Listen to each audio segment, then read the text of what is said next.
tsunami happened in Pichavaram, that area belt, there were these villages and people were cutting mangroves left, right, center, and the government was doing nothing. There was this village, one set of villages which did not cut any mangroves, and they were the only ones. Nothing happened to them. Not a single house was destroyed. The neighboring village, everything was destroyed. And now all those villages, now it's like every 100 meters there's a mangrove nursery coming up. Everybody wants to set up that, and so in certain areas it's important that you have mangroves. It's not a love for mangroves, fine. There's a love for mangroves for a number of reasons. In certain areas we can't do without it. Certain areas we could do without that, where you could look at alternatives.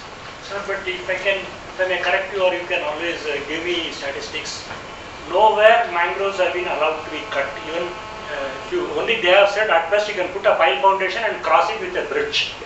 But they are not allowed saying that yes, this much you can take it out from here, plant it elsewhere, and it can be raised. That we can prove scientifically. Taking it from there will not have any repercussions on the say landward side. If that is required to be studied, we are prepared to do it. But the problem is, today nobody is prepared to approve on that basis. Yes, you can reclaim by taking out the mangroves. It is not being done. I know all the approvals, at least to the best of my knowledge, it has not been permitted so far. Yeah, you see, we need to have some system like carbon trading. If something has to be developed and some environmental interests have to be sacrificed, and then the stores of pension that they can be taken elsewhere, and really that flexibility has to be there. Otherwise, the development will come to a standstill. So I'm sure Mr. Srinivas understands that, and we need to sort of work together to achieve that objective. And very correctly, he has mentioned about this. There is opportunity in this. I think this what comes to my mind is the Reliance. When they set up the Jamnagar factory, they were asked to have some green belt, and they opted to have mango trees. And now, in itself, the Kesar mangoes, what they produce there is a profit-making concern. It's a separate company altogether, which is making fairly handsome profit. So besides protecting the environment, it is also lining up their pockets. Thank you. Can have mangrove trading.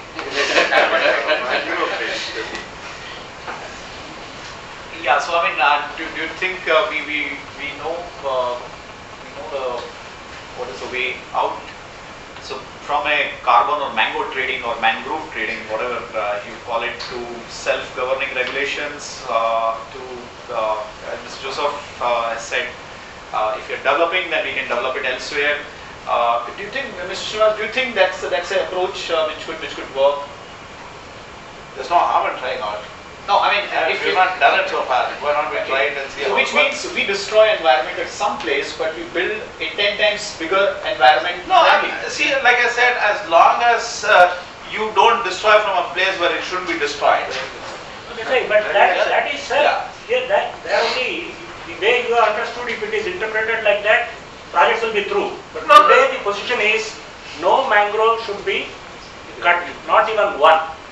I tell you, sir, I tell you a joke here. Then we wanted a bridge to be done across. Also, they said you take it along the creek, don't take it around the mangrove. Creek means that water flow, there is a small, and that meanders. So I said, at least allow the bridge to be straight. Don't ask for the bridge to be meandering. Then they were at least, they allowed it. They said try to take it as much across that creek water as possible. Little bit here and there, chalega. See, I'm not very sure of which particular mangrove you're referring to, but my only contention is that as long as it's an area where it shouldn't be destroyed, it's fine. No, but today, sir, the position is different. I am telling from a practical angle where we have been approaching the government for reclamation or locating certain installations in places where mangroves are there. We are just not allowed to go near.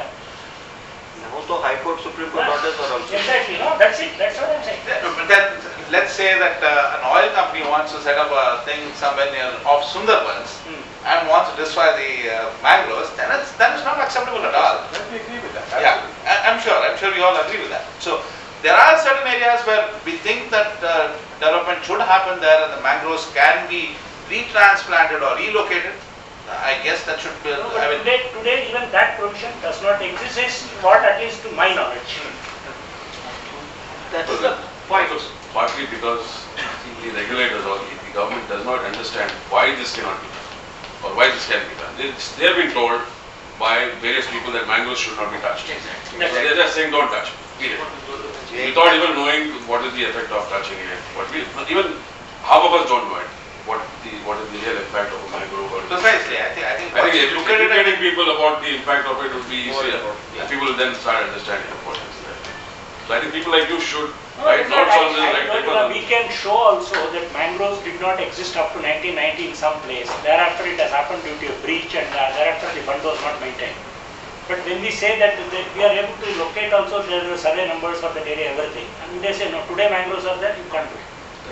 See, I think it's also because of bad experience. In the Puri bed, they just cut the mangroves and then instead of they put these, what are the cashew-nuts and yeah. And when the super cyclone came, it just destroyed the whole thing. The whole area was havoc. Again, even when the super cyclone happened in 1999, the mangrove belt was sort of fairly protected. So when these environmentalists and people's movement see this, that's the experience they see. And then when you see the mangroves being cut, it's almost like a red flag to the bull. They said, oh, okay, fine, just for that industry, our lives are going to be at stake. So how are we going to work? So what I'm trying to say is that we need to communicate that this area is not sensitive, or you could cut the mangroves, or it could be treated as I wish that comes at least, that's what I. Okay, I mean, trying to build from whatever we have said, let me propose this, that we may, from this discussion, we may form a sort of a, I would call it a consultative group, taking maybe member from INSA, IPA, DG Shipping, Greenpeace, from the financiers, maybe it's around 6 people could be part of that. And we may, let's say in a month from now, 4 or 5 weeks from now, produce a sort of a paper which would probably can be given to the government in terms of what should be the approach in terms of a sustainable development. So and that can really be it can be circulated to almost everybody who is here and elsewhere also in the maritime sector for variety of processes, and that could which may involve things like carbon trading or mangrove trading. It may involve self-governing regulations. It may some practical aspects of it, and through the media we may try to project to the government. I mean, it's a self-regulation. I mean, we don't really need the government for that. If we know that there are certain areas which are fragile and which things cannot be developed, we will not go there. I mean, it will be the best interest of the industry and financiers not to really back those projects, and vice versa. And if there are some zones which are fair and which are clear, and things can really happen. So from that, I think maybe a self-funding mechanism can be evolved, which could take the process to another few months and try to evolve areas. We're not becoming a sort of a checking agency, but maybe creating a checklist whereby any person who's trying to set up a project, he should at least look at all these issues before. I mean, that checklist could be useful to the financiers also. They can evaluate the projects on that checklist basis. Do you think something like that can be evolved? More importantly is to set the system. I mean, you can have some number of documentation, but the projects which get executed give comfort. Sure. And then execution on time is even more important. Maybe you could have one person allocated for environment, and that would take care of if something doesn't happen, some money is provided for, so it takes care of any damage done. But execution is the key. I mean, n number of documents, as I said, is not the ultimate. No, execution will happen only if when you have the base. So when, you have, I mean, this proper execution, because there are many projects which get executed also and they are environmentally damaging, or they are not sustainable. 1% of the project cost for environment, and if something gets damaged,